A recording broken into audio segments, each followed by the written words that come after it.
People love their meat, number one. There's certain vitamins in it and nutrients that'll last longer in you. We can live without it, but nobody wants to. I'm not part of the process of killing them anyhow. I eat meat and I like the taste of it. Not fun for them.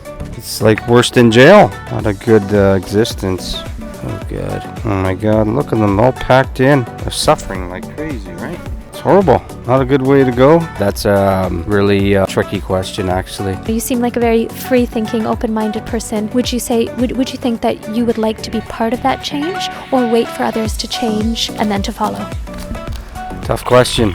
Hi everyone, this is Sheena, and today I'm here with Maurice, and we're talking about animals. How are you? Oh, great. How are you? I'm good, thank you. Good. What do you think about animals? Are you an animal lover? I am. I love almost every animal. Not too crazy about pigeons, and probably a lot of people are the same way. But anyhow, yeah, I take care of a dog once in a while. Like going for long walks with the dog. And I was raised with a few dogs, and yeah.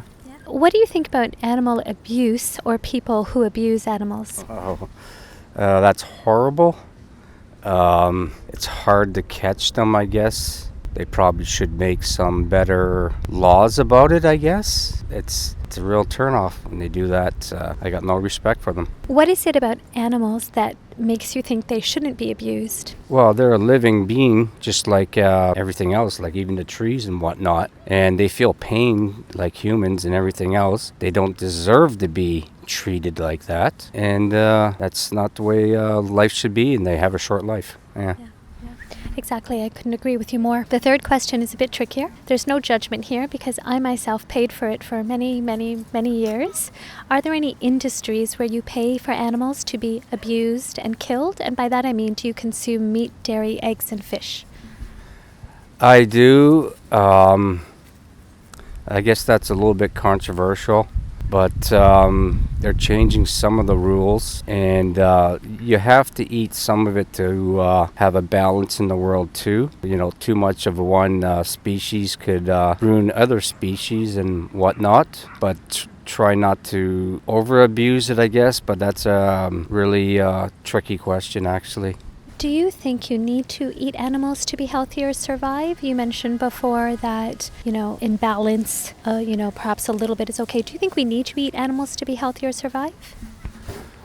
Well, I guess we don't necessarily in the long run. We can live off of fruits and vegetables, absolutely, and these type of things, and seeds and whatnot, nuts and whatnot. But people love their meat, number one. Number two, there's certain vitamins in it and nutrients that'll last longer in you, but people also love the taste of meat, so that's part of the problem too. But the thing is, I'd like to see whatever animal it is at least try to be a little bit on the free range side of things, and not just so much of just being born and bred inside a barn and not see the daylight of the sun. And it's kind of cruel the way they do it with some animals, but we can live without it, but nobody wants to. Yeah, no, you made some really good points there. One of them was that we need to eat animals to get the nutrients from them. So the American Academy of Nutrition and Dietetics, which is the largest body of health and nutrition professionals in the world, have said a properly planned vegan diet is suitable for all stages of life, including pregnancy, infancy, childhood, as adolescents, the elderly, even athletes. The Canadian Dietetic Association has echoed the same statement, as well as the British Dietetic Association and many others. Would that make you think twice about the healthfulness of plant-based diets? Oh, absolutely.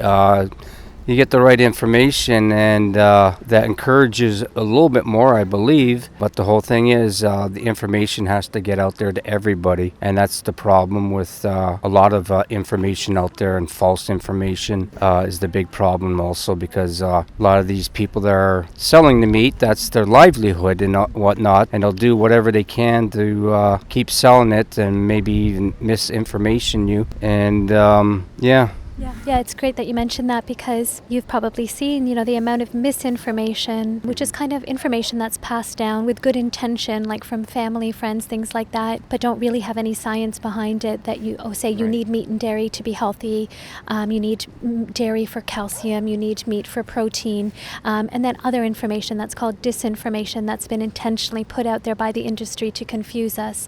And with the internet now, social media as well, there's so much contradictory information out there, and it's hard for even the regular person to look at the science and see what is true, what is actually the truth. I'll give you some resources that had some good documentaries on them, as well as some studies to look into it further. Would that be something you'd be interested in? Oh yeah, absolutely. Knowledge is king, and maybe I'll change some of my eating habits the more I know about certain different types of ways of getting your nutrients and vitamins. One thing that you mentioned earlier is taste. That would hold a lot of people back from going vegan or going plant-based. As somebody who you say you're against animal abuse because animals feel pain, would you say farm animals feel pain too? Chickens, pigs, cows, fish, sheep, would you say they feel pain as well? Oh, absolutely. Even fish feel pain. A lot of people never really thought about that at all. And the only thing I can really say about that is if they do kill them, try to do it in maybe a quick fashion or a way that they're not going to suffer the pain for very long. If we're talking about the best way to kill an animal, is there a humane way to kill an animal that doesn't want to die? Well, if it doesn't want to die, it doesn't want to die. There is no best way, but you can make it easier on it, I guess. But if an animal doesn't want to die, it's not a good thing for the animal. Would you say that most farm animals would prefer not to die and would want control, have bodily autonomy, and want to live free from pain and suffering? Oh, absolutely. If they knew they were dying, they wouldn't just to be eaten or whatever. They wouldn't want to, obviously, just like any other living thing, humans and everything else. Yeah. And you mentioned before taste. What do you think is more important, taste or the life of an animal? The life of the animal, absolutely, but it's hard for me to really say that just for the fact that I eat meat, right, and I like the taste of it. Can I show you a quick video on the dairy industry? Yeah, sure, why not? Taken away from the cows, and some are made into veal. Yeah, that's sad. How did that make you feel? Kind of sad, These animals have no control over their lives, for starters, and I'm just glad I'm not part of the process of killing them anyhow. Do you think as the ones who are buying the products, it's a supply and demand industry. Right. Do you think it makes us still morally culpable when we are buying these animal products and they are being killed on our behalf? Well, I guess people don't think it morally that much. It's about, they just think of, this comes out of the store, that's all I know, sort of.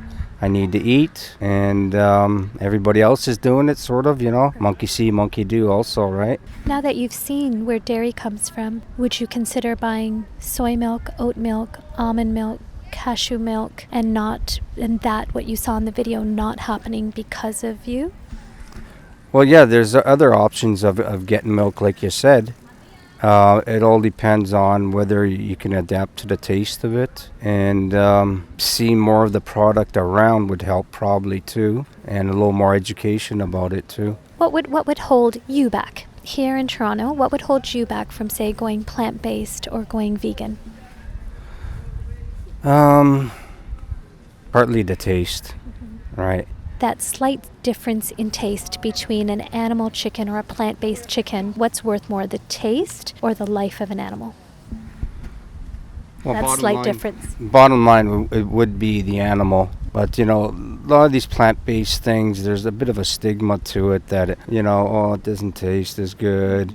You feel, I don't know how true this is, but you feel weaker after you eat it. You don't get enough proper nutrients from it. These are good, transition products, all the new plant-based stuff that's out. They're great when you still have that taste and that craving for animal flesh, that you're eating the plant-based chicken, the Beyond Meat, Beyond sausages, even the plant-based fish we have these days. They're great transition products, but absolutely, they're not something that you want to be eating all the time. But slowly, as you move away from eating animal flesh, your taste for kind of a more whole food, plant-based, they call it, eating a lot more beans and lentils and tofu and nuts and seeds and fruits and vegetables and potatoes and rice, that kind of stuff. That's what we call whole food, plant-based.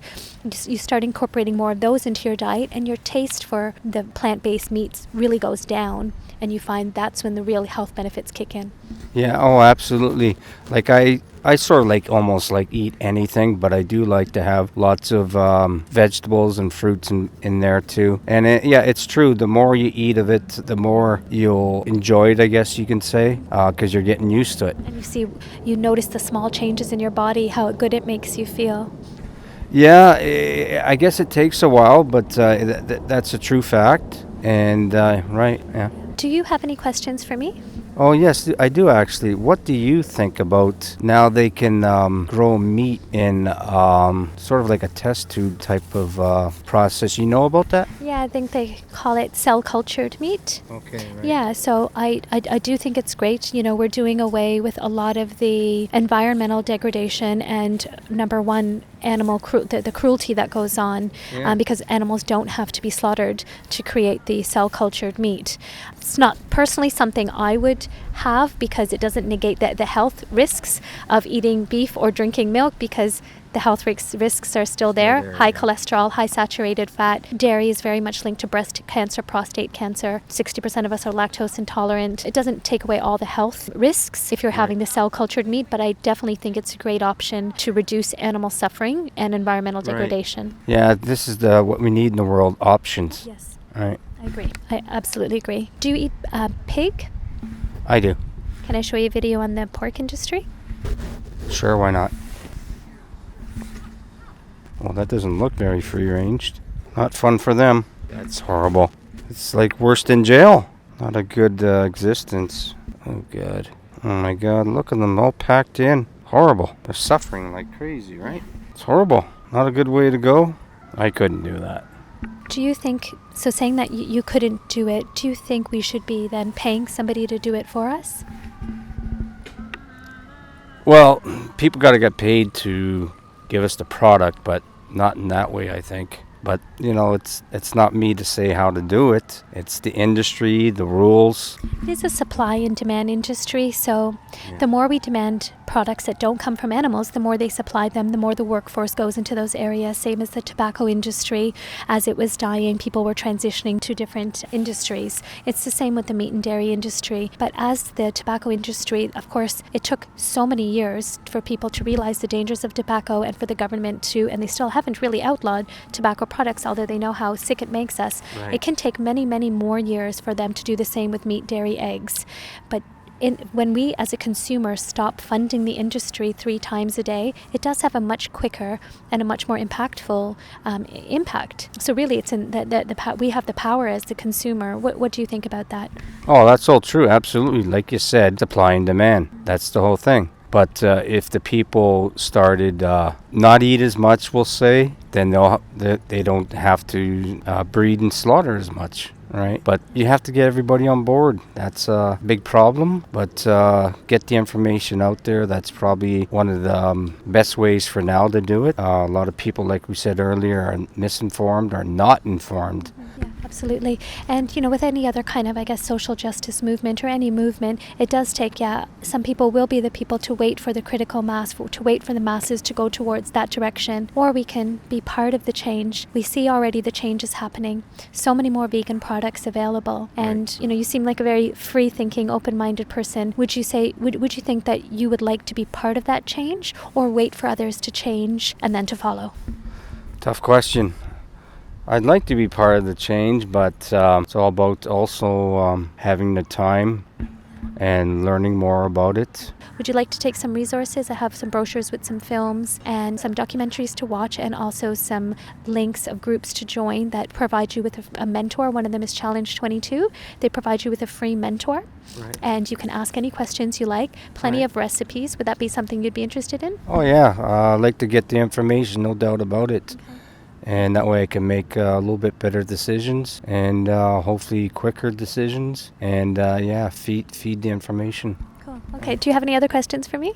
No, but keep doing what you're doing, and I appreciate what you're doing. Thank you so much. It's been a pleasure to talk to you. Yeah, it was a pleasure. Yeah, nice to meet you. Thanks. Thank you.